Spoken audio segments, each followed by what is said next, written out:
just whatever. Like, this is my life. That's the thing about my content. I'm living life. I don't have time to set up a perfect shot.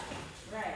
I'm living life, and I'm sharing knowledge, and I'm inviting you into that space so we can reserve the judgment of, oh my gosh, it's so loud.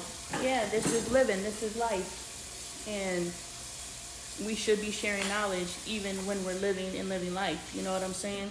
With that said, I've always told Adoy, I was like, I could teach you about everything except for career and finance, because those are the two things that I have yet to figure out in this lifetime, but figuring it out presently. But I was like, I shouldn't discount what I do know, because what I do know has gotten me this far, right? So I thought I'd share it with you guys. So Adoy and I were talking about how she can start saving money, and I thought I'd share it with you guys because this is how I was able to start saving money.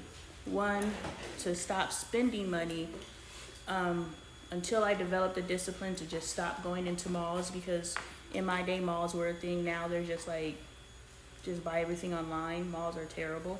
But when I was, you know, a child. Sure. No. No. Okay.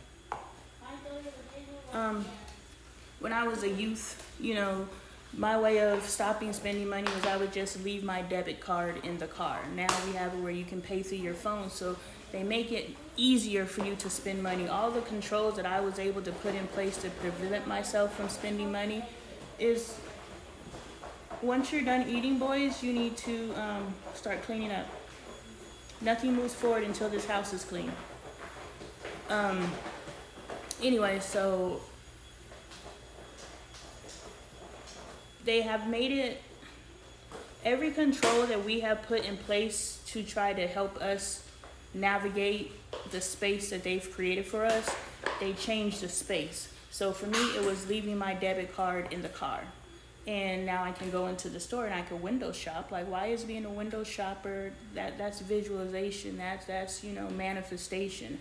I can't have it today, but if I put myself in the vicinity of it, I can start seeing myself having it. That's how you actually do create reality. So being a window shopper is a good thing, you know, but you don't want to go in and spend your money. So don't take your means to buy. If you cannot break the impulse of going into a space, you know, because you could just click on your phone and actually buy from your phone.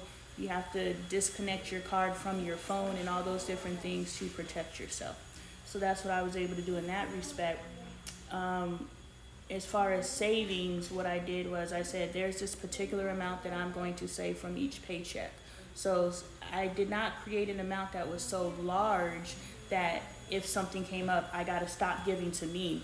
No, so $25, $50, $100, you know your financial situation. So now you're just like, I'm going to take $25 from every paycheck and I'm going to pay myself first. I'm a bill.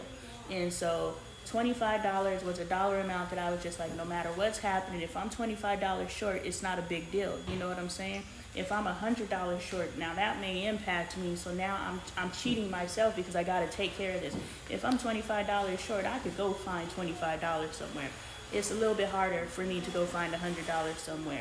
So choose a dollar amount that you're just like, it ain't nothing anyway. And if it's $5, it's just $5. Start with what's comfortable for you. And so take that amount and put it into a savings account every month. What I did for me, which was helpful for me to start saving money, is I started an online bank account. A bank account where I could not physically go to a bank and get my money. I had to transfer it down.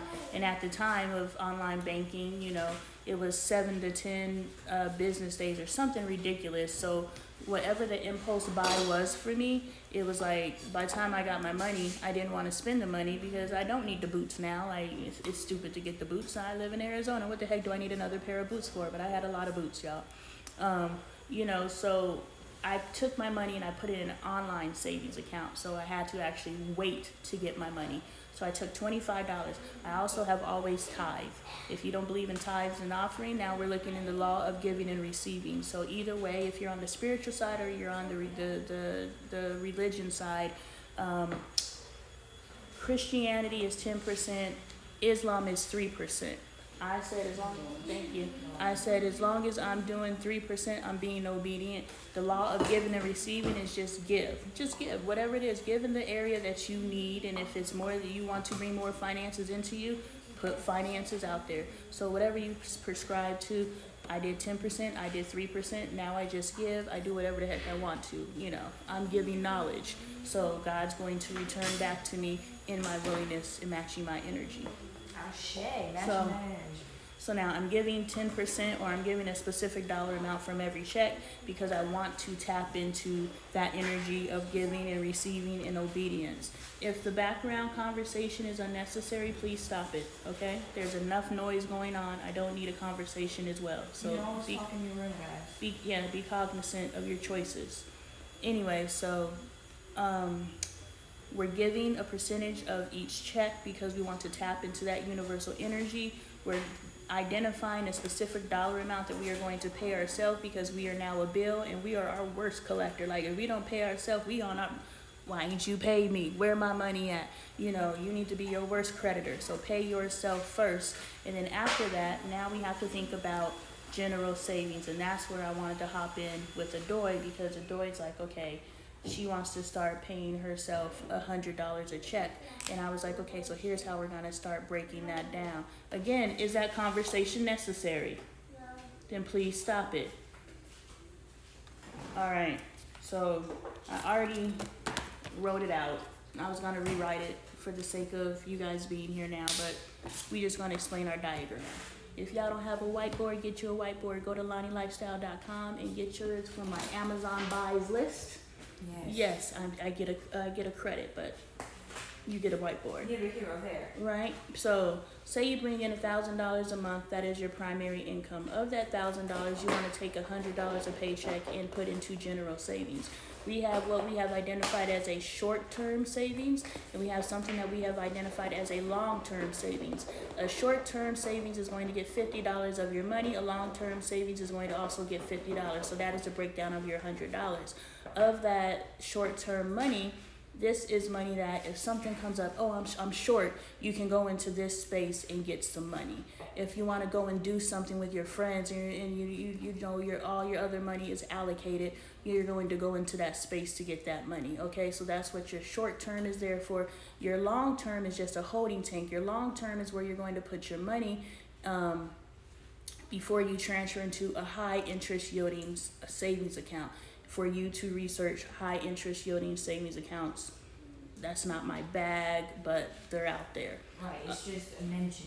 A high interest yielding savings account, those are going to be the accounts that are going to penalize you if you pull your money up out of there. So instead of going from your primary directly into your high interest yielding, you want to give yourself a little wiggle room because shit happens, life happens, and you don't want to go automatically here and now you are penalizing yourself because you need that money. Okay, so what we're going to do is we're going to give ourselves grace, put it into our long-term savings account, and then once we get our second drop, okay, so our second paycheck of the month, we have a second $100, and so now we're going to put $50 in our short-term goal, and now our short-term account, now our $50 is going to go to $100. With our long term is not going to go to $100. We're going to take the $50 from our first paycheck and now transfer it into our you can't get this money account, okay? And so now this is the account that our long-term money is actually going to grow in. So now we're going to go 50 turns to 100, 50 remains 50 because that 50 goes there. And here's where we grow our money.